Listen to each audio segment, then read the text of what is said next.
information that we ought to share with each and every one of you should be of such a nature so that you can adapt it into your terrestrial lives. As such, allow me to indicate that this interaction will have two parts to it.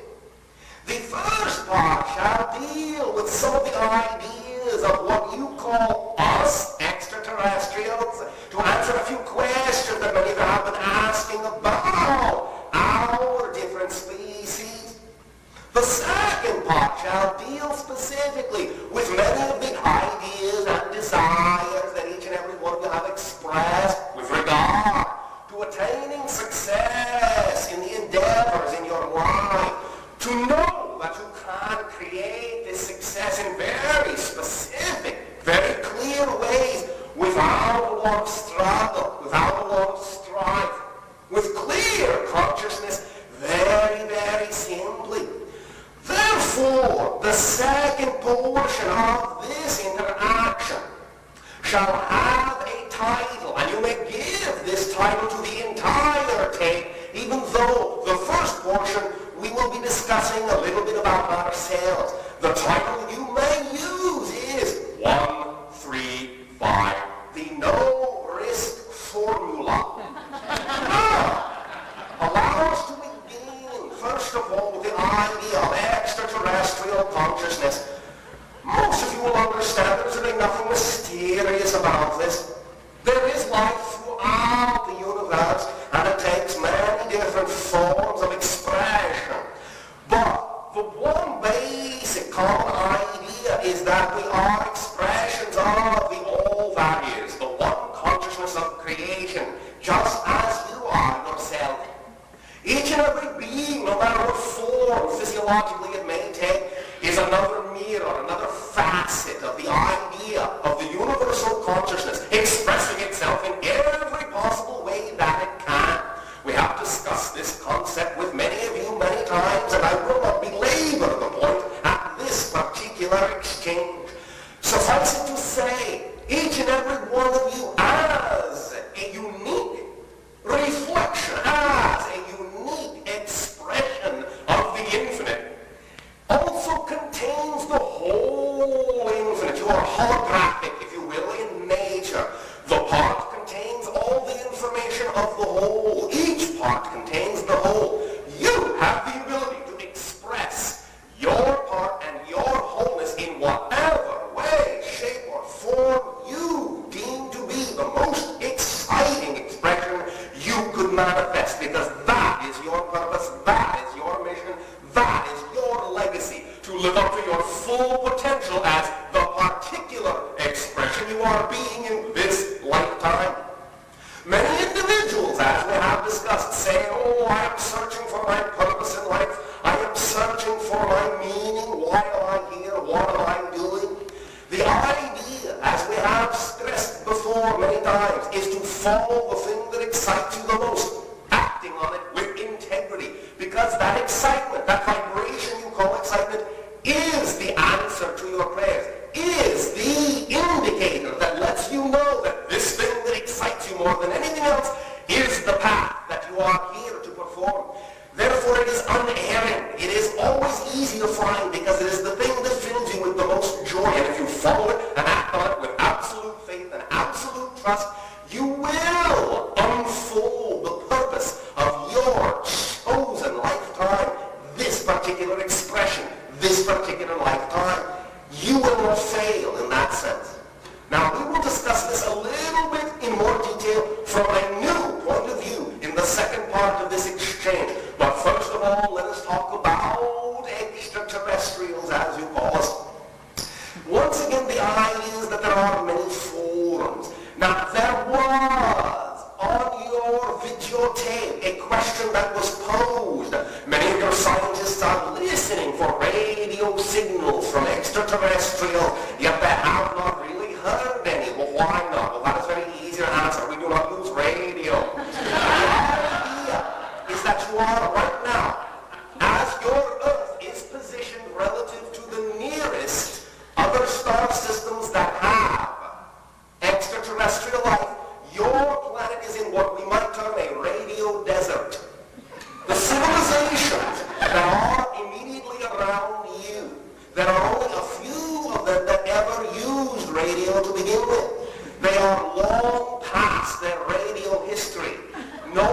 do they give off radio wave signals from their planet for you to pick up.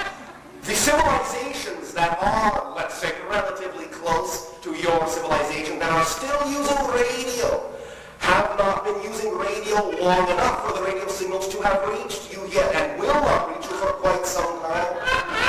Your civilization is on the verge of not using radio anymore. The idea also is that there are many forms of electromagnetic communication that can be done in what you would call tight band communication. In other words, the form of communication that is laser-like and does not leak into space for other civilizations to pick up. So you are on the verge, as a technological civilization, also of dispensing with radio waves. And therefore you, as a planet, will also be radio silent for the most part. In the very near future, perhaps within what you may term the next decade or two at the most. Therefore, understand that your communication with extraterrestrial societies will more often than not take the form that you see before you now, the idea of direct mind-to-mind communication. For our civilizations have learned that the physical form, what you call the human body, what we perhaps call the exosomy body, what some other civilization will refer to as their own style of body, all have the capability of acting as biological transceivers. And it is a much, much, much more direct form of communication that contains a greater ability of expression than a simple modulation of electromagnetic waves. The idea is that, yes, it does take a little bit of time to train the receiver, to train the sender, but once the training is done, once the sender and the receiver are synchronized in their wavelengths, once they are sensitized to each other, then communication can occur on a multitude of levels. Do understand that the communication you are receiving through the physical channel before you now is taking place on many more levels other than just visually, auditorily. There is energy being sent to you that is going through the channel into you. You are receiving conversation, communication on many different levels of your consciousness. Sometimes this communication on these levels, sub and unconscious as you call them, will be embedded in your consciousness and only blossom later, perhaps when you relax in sleep,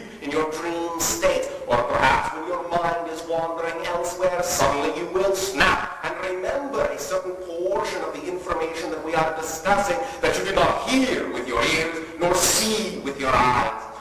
There are, aside from the vocalizations that we are able to create through the channel, also the gestures that you will see the channel's body going through.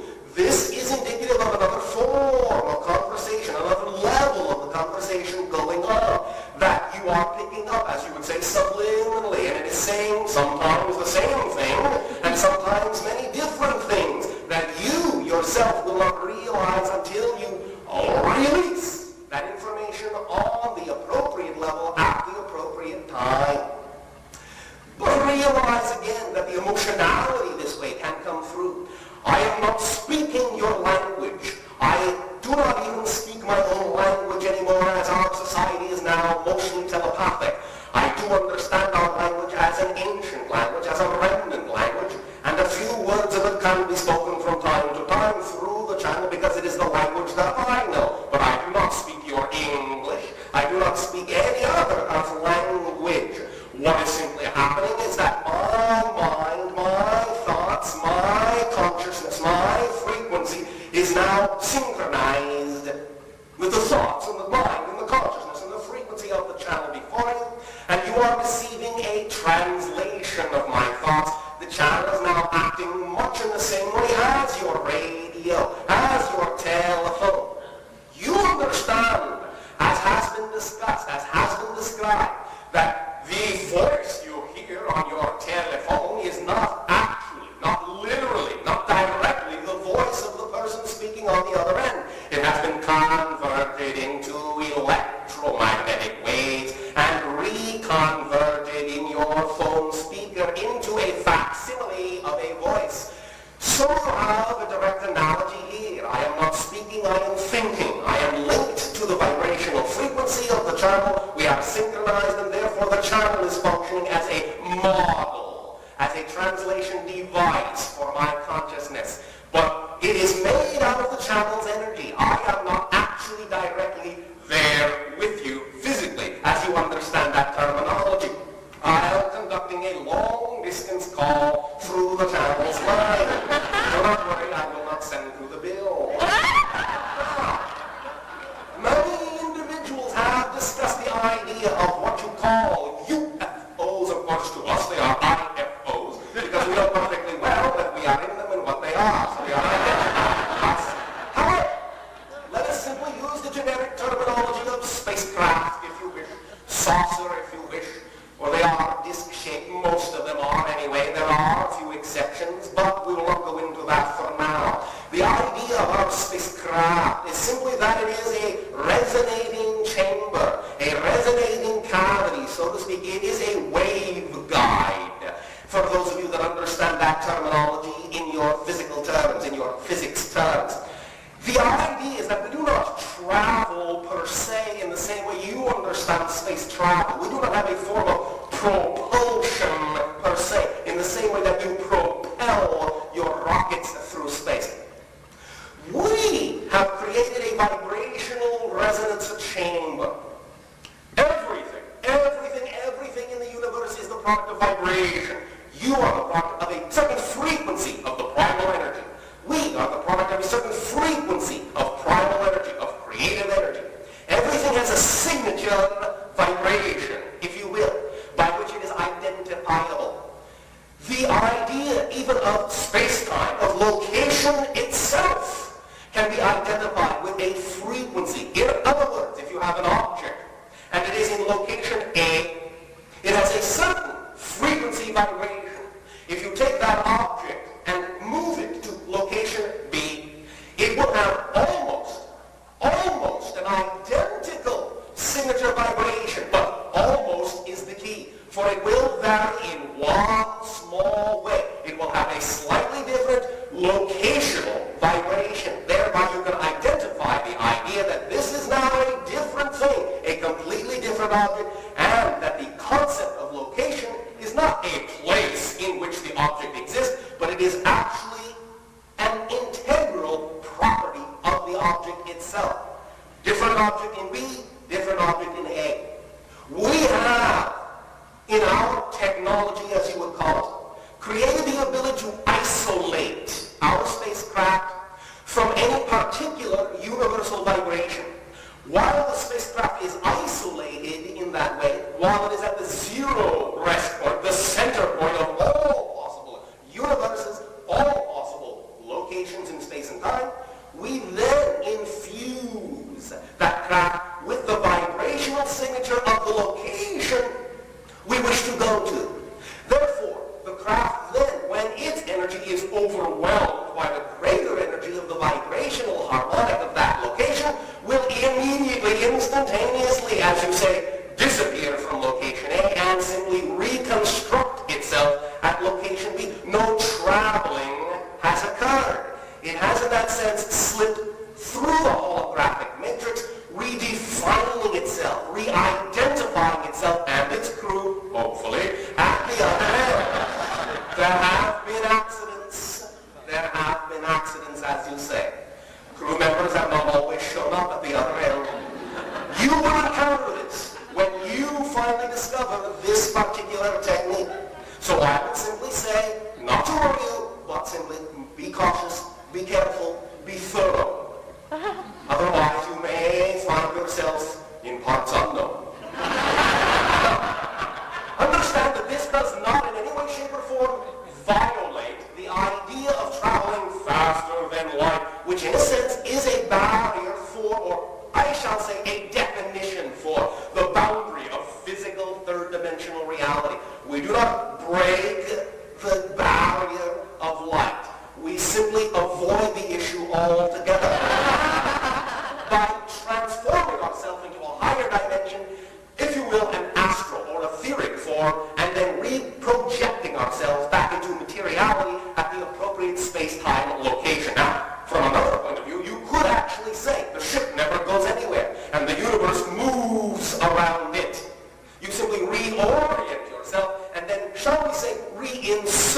yourselves when and where you so desire. Now, many of you are beginning to explore and experiment with this type of technology. I will now, because it has already been shared to some extent by us and by others within the Association of Worlds with members of your planet, I will now give you very briefly, if you have your notepads ready, a little bit of a formula. This will describe the idea that you would call the hull material of a very basic spacecraft. There have been many refinements in many civilizations that have, shall we say, improved upon this formula, but this is a good place for you to start since you are at the beginning of this type of technology. First of all, of course, experiment and explore the whole idea of vibrational tonality, and that will give you your navigational system. But in terms of actually generating an experimental substance that you can play with for a while and see what kind of properties you can coax from it, I give you this particular combination of elements, as you call them. Magnesium, 62.2%. Nickel, 12%. Copper, 9%. Aluminum, 8.5%. Silicon, 4.5%. The remainder is made up of what you would call argon at 3.8%. The idea is to form within an argon atmosphere a melted matrix of silicon into which you then infuse the powdered form of all the other elements I mentioned in their proper ratios, creating not an alloy, but a matrix embedded in the silicon substance. Allow it to cool. The correct amount of argon will inject itself simply by being present in the atmosphere in which you have melted, shall we say, or liquefied the silicon. Have fun with that. And great joy in your discoveries. Now, allow us to proceed on for now to the idea of 135, the no-risk formula. You may want to hang on to your notepads, because we understand that in your time frame there is not much to the idea of 135, the no-risk formula. You may want to hang on to your notepads, because we understand that in your time frame there is not much time. I will proceed through this relatively rapidly. However, understand this. What we are about to share, again, from our perspective, can work for you. It is up to you and your imagination to adapt and alter this information in whatever way, shape, or form your imagination deems fit, because only you are your best teacher, not me. I cannot live your life, I cannot run your life, I have my own life, thank you very much. But I can suggest ideas that have worked for us. I can be relatively specific and relatively certain that the tools I am about to share will create changes in your life that are positive, that are rapid, where you will get an immediate effect, but it will vary from person to person. But you will see great changes nonetheless, if you are even willing to apply these ideas. So pay close attention. 135. The principle of one. First of all, understand, going in, as you say, that you are, in fact, one. That all things are one thing, manifesting itself in all the ways it possibly can. Everyone, everything, every place you look at is you in another form, you in another idea, in another expression, in another reflection. Therefore, the principle of one with regard to creating success in your life is to understand that it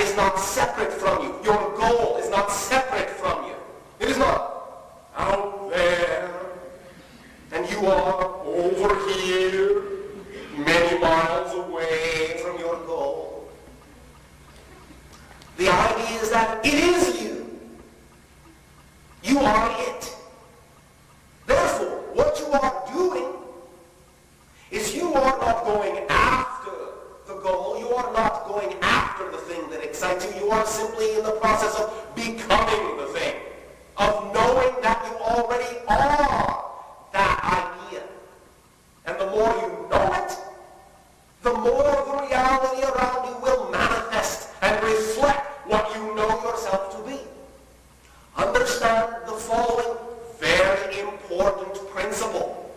You cannot experience a reality that you are not the vibration of.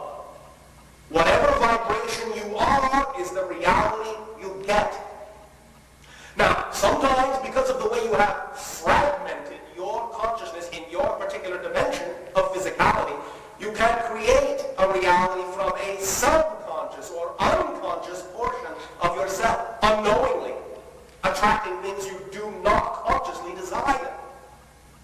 This happens because whatever is the strongest belief within you is what is the strongest vibration you give off. And if that belief happens to be a fear, then those are the types of situations you will more likely attract. Because you are saying, in fearing that this might happen, or in fearing that this won't happen, you are saying that that's what you believe is the most likely reality you can attract. And the universe is absolutely going to give you the strongest reflection you give off. Remember, there is only one law in creation. Not 100, not 10, just one. Only one. Just one. Really, only one. It's that simple. One law. What you put out is what you get back. That's all there is to it. Everything else, as you say in your language, is your ballgame. Everything else. What you put out is what you get back. If you don't like what you're getting back, learn what you would be having to believe in order to put that out and get that kind of a reflection. Examine your beliefs. Explore your beliefs. Take them apart. Reassemble them. Redefine them. Put them back together in the way you want them. This is what we are going to talk about in terms of techniques and tools that you can use directly to apply immediately and get a change right now. How to examine those ideas. How to transform your beliefs so you are giving off only the vibration of the reality you want to be. And thereby only getting that reality in return. This is simple mechanics, simple physics. It is no more complicated in principle than this. Although we understand that one of the ways your civilization has chosen to complicate this issue is to believe that it is more complex than it is. Because you have been taught to think in fragments. You have been taught to focus on the details. And therefore, the more details you focus on, the longer something takes. Because if you create more details to look at, you have to create more time to look at them in. When you start understanding the concept you desire as a whole idea, you focus on the whole, all the details automatically fall into place to create that whole and bring it rushing into your reality and your experience. So take the long view. One, the idea is that the long view is right here, right where you are. It is not out there. The long view is the shortest view. That is the paradox. What is out there is actually right here. And that's when you start experiencing magic in your lives. That's the principle of the one. You can apply it by simply knowing it is so. 1, 3, 5. The principle of the three. These are three very strong tools we are about to discuss now. Some of the strongest we can possibly share because they are the most basic and they work for everyone. Many of you have heard the principle of the three before. You will hear it again. The principle of the five, however, in your terminology will be new to you and will allow the principle of three to be taken to more specific levels. In other words, if you have a very specific project, a very specific goal, the principle of the three will help you create the atmosphere in which that goal, that project, that reality can occur. But the principle of the five will absolutely guarantee created with no risk involved. In fact, the concept of risk does not exist. And the principle of thought will show how that is so. But first, the principle of the three. We have discussed this, and I will state it first very simply. See it, feel it, and be it. 1, 2, 3. See it. All right, what does that mean? Well, literally, see it. If you have something you really desire, see it. See it in your mind's eye. See it in your meditation. See it in your imagination. This is what your imagination is for. To create the blueprint, to create the image of the reality you desire. See it as vividly as you can. If you need the idea of pictures, find the pictures to help you with the visualization. Find the strongest possible images that are representative of your goal, of your project, of your desire, of your reality, of who you want to be. Is it a picture of a person? Is it a picture of a place, of a thing, of an idea? If you can't find the picture, draw the picture. Look at it. See it. Visualize it. Very, very important. You are visual beings. You operate almost exclusively visually to receive your information. Visualize it. Create the information. See it. Feel it. Be it. Feel it. What do I mean? Feel it. Well, all right. If you see something in your imagination that is supposed to be a representation of what you say would be the most exciting thing you could do or be, I would think that when you see it, you're going to get excited. You're going to feel it. So in other words, when you see it, I would assume you're not going to be sitting there going, oh yes, I see it. Well, that's very nice. That's very interesting. Yes, well, I see this and I see that. Well, so what? The idea is to become involved in it, to connect your emotionality, your senses to it. You are physical beings. Your spirituality will depend upon you integrating your physical senses together, not denying them. The idea is to taste that vision, to smell it, to hear it, to feel it. Really get involved in it. If you were in that situation you are seeing in your imagination, how would you feel? What would you be tasting? What would you be smelling? How would you be touching things? Feel the tactile sensations. Get involved. Plug all of your sensory equipment into it. Get excited about it so you can feel your heart speeding up. Because it is. What you are seeing is real. Is real. A little secret. Your imagination is real. There is nothing you cannot imagine that is not real. All things are real. If you can conceive of them, they exist. You cannot conceive of non-existent